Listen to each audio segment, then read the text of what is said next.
One major Canadian bank is calling it the beginning of the end for the Canadian real estate market. But of course, with any eye-catching headline like that, there has to be more of this story, and it's probably not what you think. Welcome everybody to my weekly Canadian real estate news recap here on Bald Prairie Real Estate. My name is Matthew Pfeifer. I'm a real estate agent in Regina. That's my trusted assistant, Matilda. Before we get into this crazy headline and what they're actually saying, let's get you a terrible joke and then get on to the news. So how do you have a party in space? You plan it. Oh, that terrible space joke. I love it. If you got a great joke I can use in a future episode, put it in the comments below. Help me out with the algorithm. Give this video a like, subscribe if you haven't already, and leave comments below. I love chatting with you guys. Let's get into the news. First off here, guys, if I sound super congested, well, it's because I am. I've been sick all week, which is why this video is coming out a little later than normal, but I'm gonna try to power through it because I got some great news here for you. First off, you may have heard this word before. It's kind of a buzzword in Canadian real estate right now, the missing middle. But what the heck is the missing middle? Well, I pulled this article directly from REALTOR.ca. I thought they did a good job talking about it.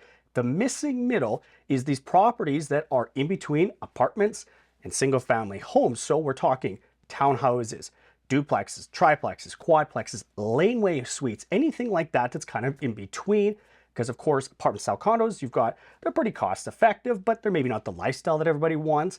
And then single family homes, which is what a lot of people are looking for, but the cost, especially in markets like Toronto and Vancouver and many others, make it really hard to get into a single family home, especially for first-time home buyers. So those row houses, any of this missing middle stuff, well, that's something in Canada we haven't done a very good job of building recently, and zoning bylaws in many cities make that even harder. So now, and I've been talking about it in the news recently and all these recaps, we're seeing now that provincial governments are overriding municipalities' jurisdiction on zoning and saying that these types of homes can be built. So this is awesome. This is going to be something that I think we're going to see a lot more of, and giving first-time home buyers especially a chance to buy something that's a little bit closer to a single-family home without the outrageous prices of single-family homes. This next article says the majority of Canadians support a Sur Tax on homes worth $1 million or more.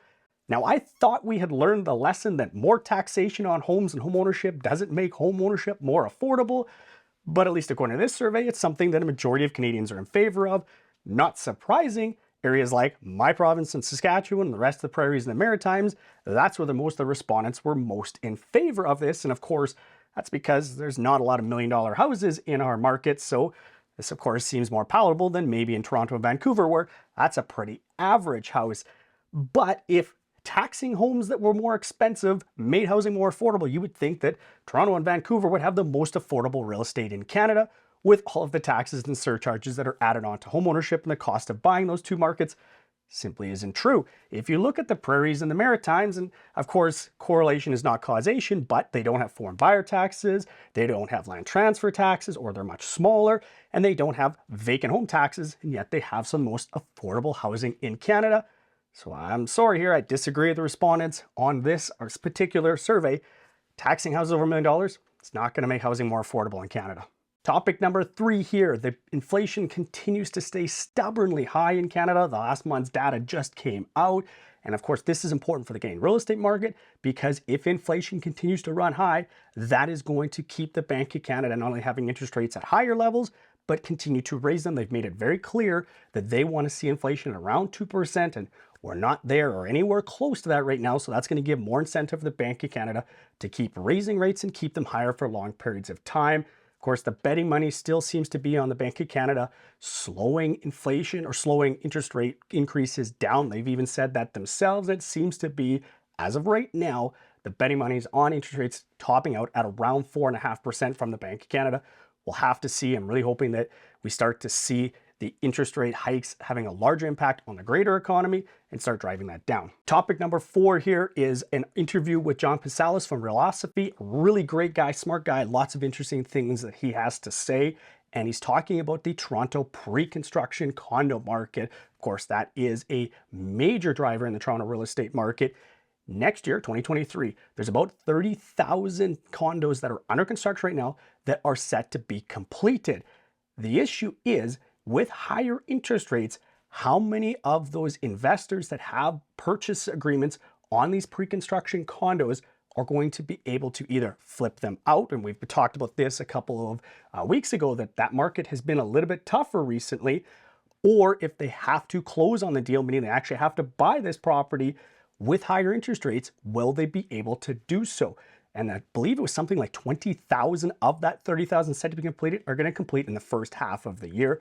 So if we see a large number of those investors that aren't able to complete on those purchases, that's going to see a significant number of those come onto the resale market. And that downtown condo market has been one of the strengths of the Toronto real estate market recently. If all of a sudden we see a flood of inventory, that of course is going to soften that market and drive down prices. So this is one of those kind of red flags. It's going to be interesting to see what happens. Does this end up being a big deal? Is this a big thing? Of course, we've had a lot of big deal moments, trigger rates, all this stuff in the Canadian real estate market recently. Is this going to be one of those that turns out to be nothing, or is it going to be something very significant? We'll have to wait and see. Last article here, it was the headliner, and that is, it's the beginning of the end for the Canadian real estate market. This is a report out from RBC, and I'll read the exact title. Of course, I had to play on a little bit. Beginning of the end for Canada's housing market downturn. They're talking about some of the stuff I've been talking about for a couple of months now, my housing market updates, and also I've been talking about this for a few weeks in these news recaps. We're seeing price declines shrinking each and every single month. We're still seeing price declines, but the month-over-month decline is shrinking. Average price in a market like Toronto, for example, has increased 4 months in a row. And I've said a lot about how I think average price is a bad number to use because it can be skewed by the composition of sales, and especially now we've got significantly lower sales going on in Toronto. That number can be manipulated even more. Benchmark is a much more accurate number. It's why I use it, but we've seen that benchmark price, that decline, shrink each and every single month for the last 4 months in a row, actually, in Toronto specifically. And we saw a bump in sales for the first time month over month from September to October. Now, it's still way down from below the 10-year average, but we saw for the first time an increase in sales volume. Now, this 1 month should not be taken as a trend, and often we do see a bump in September to October in sales. The real number is going to be, do we see a bump in sales from October to November? Because typically sales fall off again October to November. That's going to be an interesting number to keep an eye on. But RBC is kind of maybe talking here that we might be near the bottom. They're still sticking to their prediction that they think prices will bottom out in the spring of 2023.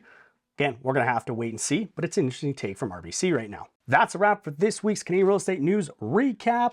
If you can do me a favor, if you liked the video, give this video a like, subscribe if you like keeping updated on the Canadian real estate market, and if you haven't watched it already, here's my most recent Canadian real estate market update. Check that one out. As always, guys, thanks very much for watching.